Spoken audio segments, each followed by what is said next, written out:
So what a fantastic Raw. This is exactly what we needed after the disappointment of Fastlane.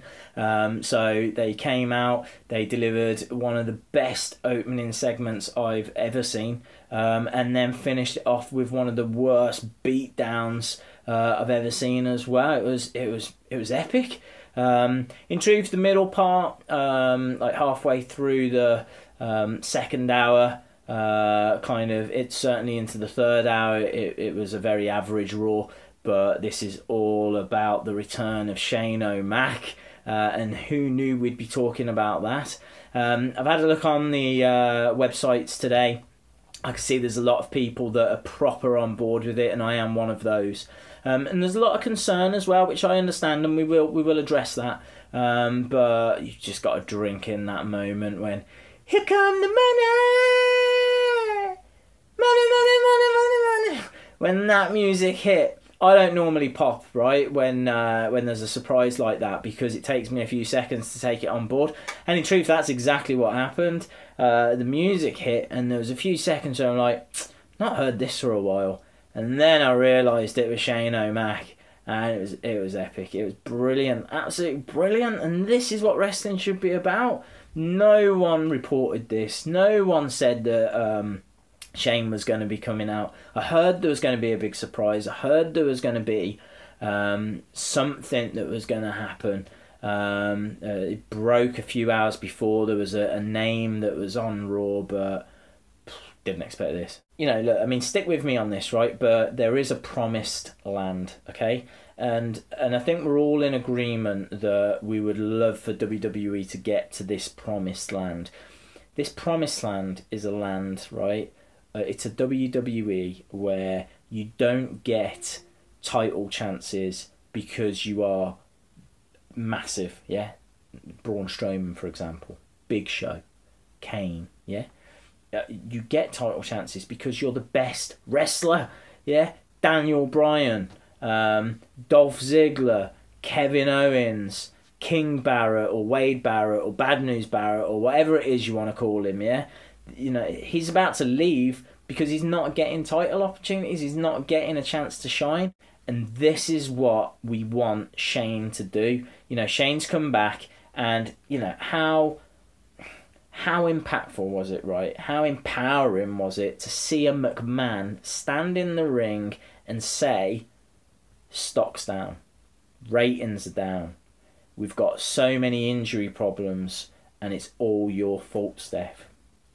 I mean, in truth, it's not. He really should be pointing that finger at the old man. But there was a McMahon in the ring that was addressing all these problems and concerns that we talk about and we know about and we read about. And, you know, it was validating. It was a magical, magical moment. And when he said, not interested in your money, I want to run Monday Night Raw, I mean, I'm pretty sure I literally collapsed. Because it can't be as bad as what it's been. And this is what I'm talking about in regards to a promised land. Shane could take us there. We've seen glimpses of it down in NXT. You know, they don't have massive, monstrous guys that get awarded title opportunities just because they're big.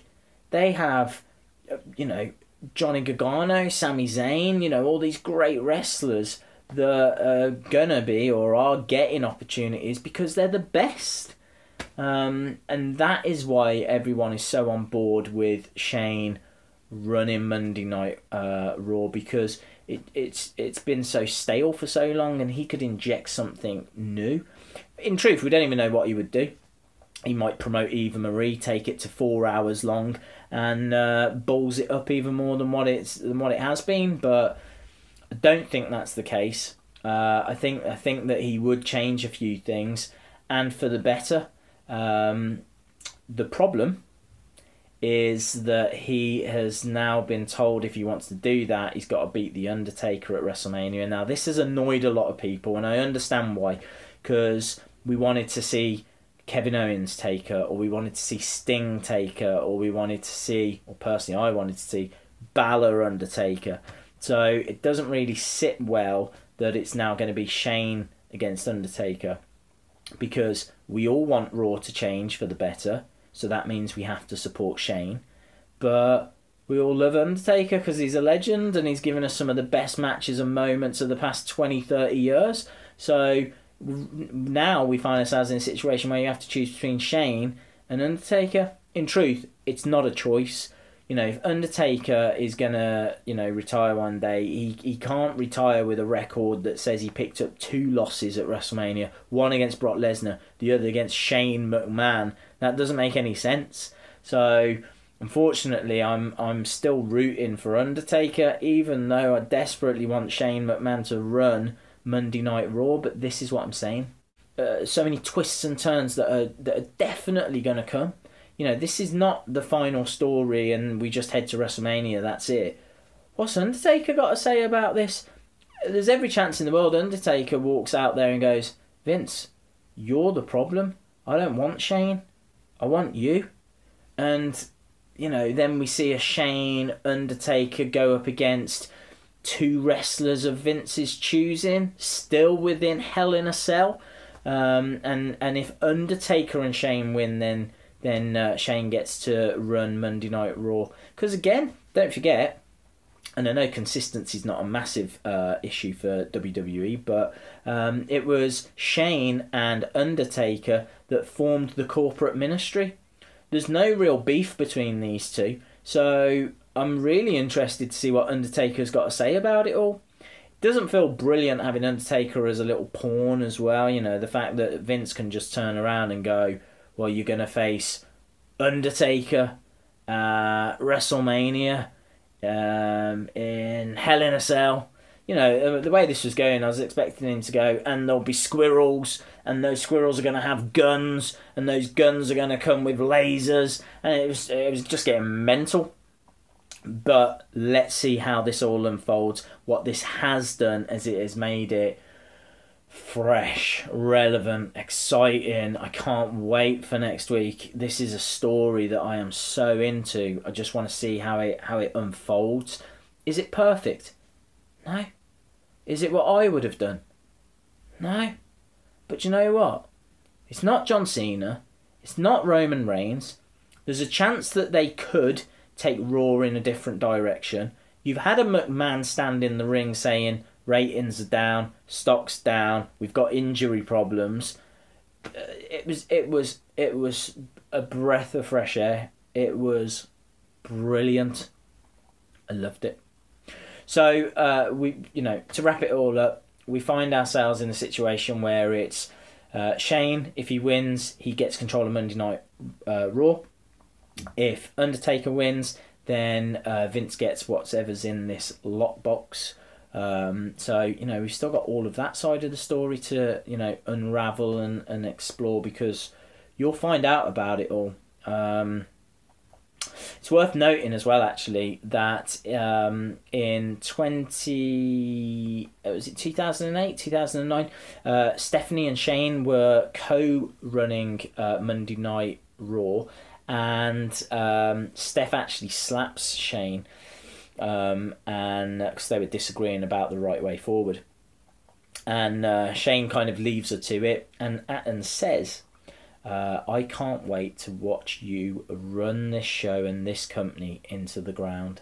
And then you fast forward 6-7 years, he's there in the middle of the ring staring at Steph, telling her that she has run this show and company into the ground. First match was Neville and the Lucha Dragons going up against the New Day. It needed to be a fast-paced, aerial kind of match that kept that momentum going. That's exactly what we got.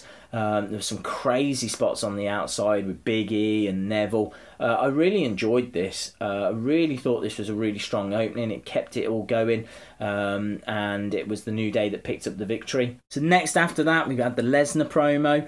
He jumped Dean Ambrose earlier in the night, and so Dean goes off to hospital. Obviously reappears later. I think it was pretty obvious that was going to happen. Reappears later. He's driving another ambulance, and he basically crawls to Lesnar.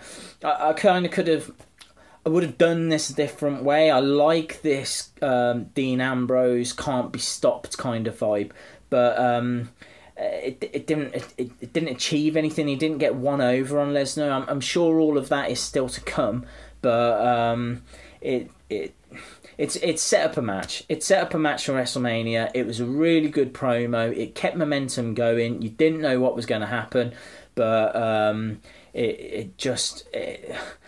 don't see how he's going to get one over on Lesnar, and he needs to. But it's a street fight, basically, at WrestleMania.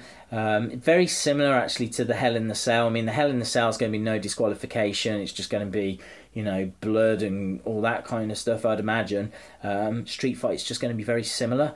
It would have been better if it was, the winner got inserted into the main event and had an opportunity at the title. That could still come. I know it's all very WrestleMania 30, but I don't know. There's nothing personal about this. There's no reason for Lesnar to care about Ambrose, and at the moment, that's what comes across in this feud. He doesn't care about Ambrose, so we'll have to see as to where they go with it. But it was a good segment, and it certainly kept going that momentum that had been started. Next, though, was Usos against Ascension, and this didn't keep the momentum going. This was awful. Dudley Boys were on the ramp, and we're building towards a Usos against Dudley Boys kind of feud. I don't know if that's going to be any good. I don't really care for either team, in truth. I think Dudleys have had their day. The Usos I've never been a fan of. So I could have done without this. Next, it was Jericho and Styles against the Social Outcasts, and could have done without that as well, in truth. The Jericho-Styles handshake was all right. Passing of the torch moment, nah. Jericho's beyond that point, unfortunately. So, I mean, they've put on great matches, and Jericho's still a name, but I want to see Styles going up against someone fresh. What would a Styles-Ambrose match look like? What would a Styles-Owens match look like? Apparently, we're building towards Styles against Owens at WrestleMania. That's the feud. I can't wait. I think that'll be absolutely brilliant. I hope they keep the belt on Owens. Not because I don't want to see Styles win it, but just because I want Owens to have a lengthy title run. And I think that Styles should be looking to go a little further up the card, in truth. There's no reason as to why he's not competing for the world title soon. He needs to, because time's not really on his side. He's not got 10 years left in the tank. So they need to fast track this guy. It's so good so far from him. Titans against Wyatts. Of all the rematches to have from Fastlane, this is the one that I least wanted to see. Wyatts pick up the victory. Ryback teases heel turn. Says that he's walked out on Big Show and Kane. He says that he's going to grab for that brass ring. Let's see. At this point, I'm not interested, but that could change. Sasha versus Naomi next. Decent enough match. Charlotte came out, cut a okay-ish promo. I'm all right with all of this. I think we're building towards Becky, Sasha, Charlotte. There's still a lot of storytelling left to go in it. And then the ending, Reigns and Triple H. So it was Reigns against Sheamus. To tell the truth, I don't know what happened to that match. I don't know if he won and it finished, or I can't remember. But Triple H comes out and delivers a horrific beatdown. The internet is saying that it's Byron that passes the blade to Reigns so that he can cut himself so he starts bleeding. That would be the edgiest thing Byron Saxton's ever done, so I hope that proves to be true. I can't say that I agree with blading in this day and age, or blood or stuff like that, but it definitely did give it an edge. It was a pedigree onto the stairs after he, was all busted open and everything. Man, it was so good. Thanks for watching, and don't forget you can follow me on Twitter. That's at Wrestling Days UK. I'd love to know what your thoughts are on all of this, and where you think that it's going. What do you think of the Wyatts as well? What feud's going to lie ahead for them? Bullet Club? Can't wait.